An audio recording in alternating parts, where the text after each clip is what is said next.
नमस्कार, मैं आशीष। हमारे देश में अन्नदाता विरोध प्रदर्शन कर रहे हैं, जिसके वीडियोज आप देख भी रहे होंगे। लेकिन लंबे समय से यूरोप महाद्वीप पर भी किसान विरोध प्रदर्शन कर रहे हैं। ये विरोध हो रहा है पोलैंड देश और यूक्रेन की बॉर्डर पर। वही यूक्रेन जहां पर रूस और यूक्रेन जहां पर दोनों की बीच गतिरोध काफी लंबे समय से चल रहा है।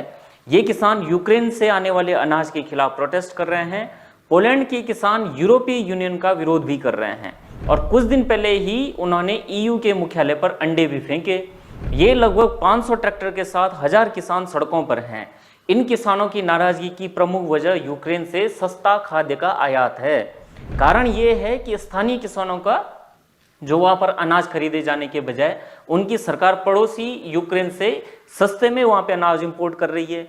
ये किसान यूरोपीय यूनियन के उन प्रतिबंधों से भी नाराज है जो ईयू ने जलवायु परिवर्तन से निपटने के नाम पर प्रतिबंध लगाए हैं। किसानों का कहना है कि इन पाबंदियों की वजह से किसानी की लागत बढ़ रही है और मुनाफा कम हो रहा है।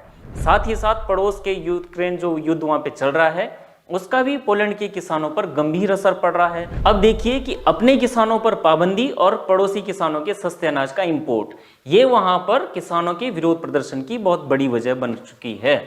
पड़ोसी यूक्रेन इस अनाज को उगाने में फर्टिलाइजर्स का इस्तेमाल करता है, केमिकल का इस्तेमाल करता है। यानी ये केमिकल और फर्टिलाइजर्स फसल की पैदावार को बहुत ज़्यादा बढ़ा देते हैं। यानी जो उर्वरक आपने देखा होगा कि फसलों में इस्तेमाल किया जाता है पैदावार को बढ़ाने के लिए। और इसमें सबसे बड़ा विरोधाभास ये है कि यूरोपीय यूनियन ने खुद इनके इस्तेमाल को सेहत के लिए खतरनाक बताया है। यानी इसीलिए प्रतिबंध भी लगाए जाते हैं कि अगर आप इस तरह के केमिकल से पैदा होने वाली फसलों को खाते हैं तो आपकी सेहत पर इसका क्या प्रभाव पड़ता है। अब आते हैं इन्हीं सब कारणों को लेकर के अपने देश के फार्मर्स पर, यहाँ के जो अन्नदाता हैं, जो किसान हैं, जो सड़कों पर हैं। क्या आपने उन खबरों पर कभी ध्यान दिया है जिनमें बताया जाता है कि पंजाब में कैंसर का कहर कितना ज्यादा बढ़ गया है?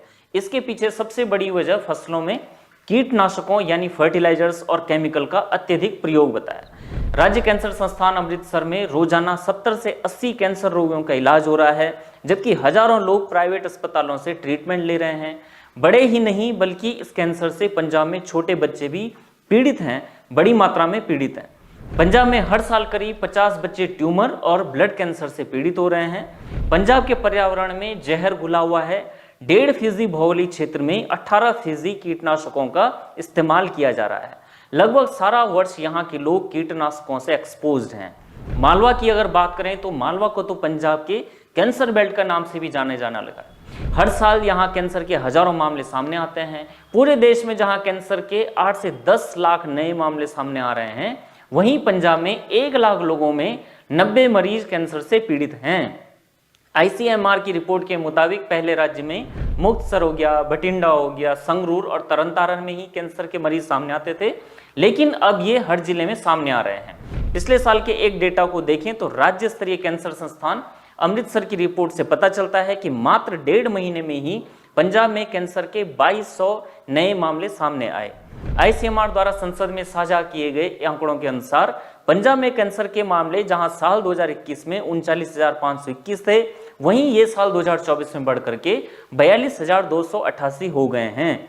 यानी करीब करीब 7% की वृद्धि। ये संख्या साल 2022 में 40,435 से लगातार बढ़कर के साल 2023 में 41,337 हो गई थी। ये डेटा मैं आपको इसलिए बता रहा हूं ताकि आपको यूरोपीय यूनियन के निर्देशकों की याद दिला सकें, जो केमिकल और फर्टिलाइजर्स के इस्तेमाल को कृषि में कम करने के लिए जारी की जाती हैं, जबकि वो इन्हें यूक्रेन से खरीदते वक्त खुद भी भूल जाता है।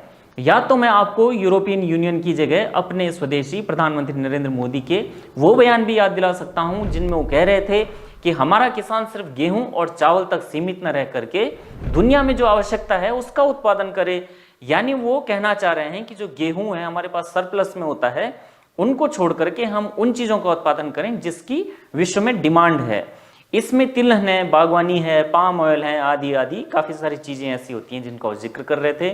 इसके साथ मिलेट्स पर भी उन्होंने काफ़ी जोर दिया, आप देख ही रहे होंगे।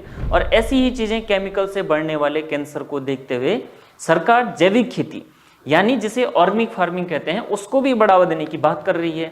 लेकिन यूरोप की बात करेंगे तो शायद देसी वैज्ञानिकों को वो ज्यादा आसानी से समझ आएगा। यही वजह है कि साल 2014 तक भारत में सिर्फ 11.83 लाख हेक्टेयर रकबे में जैविक खेती यानी ऑर्गेनिक फार्मिंग की जाती थी, जो साल 2022 में 29.17 लाख हेक्टेयर तक पहुंच गई थी।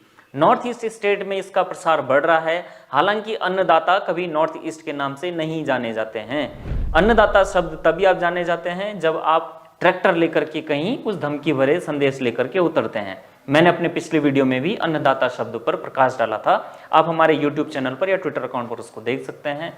अनुमान अभी ये भी लगाया जा रहा है जैविक खेती को लेकर के कि साल 2024 के आखिर तक जैविक खेती का रकबा बढ़ करके 20 लाख हेक्टेयर और बढ़ सकता है। ये किस लिए महत्वपूर्ण है, किस लिए नहीं, इसे यूरोप में प्रदर्शन कर रहे किसानों के संदर्भ में आप देख सकते हैं।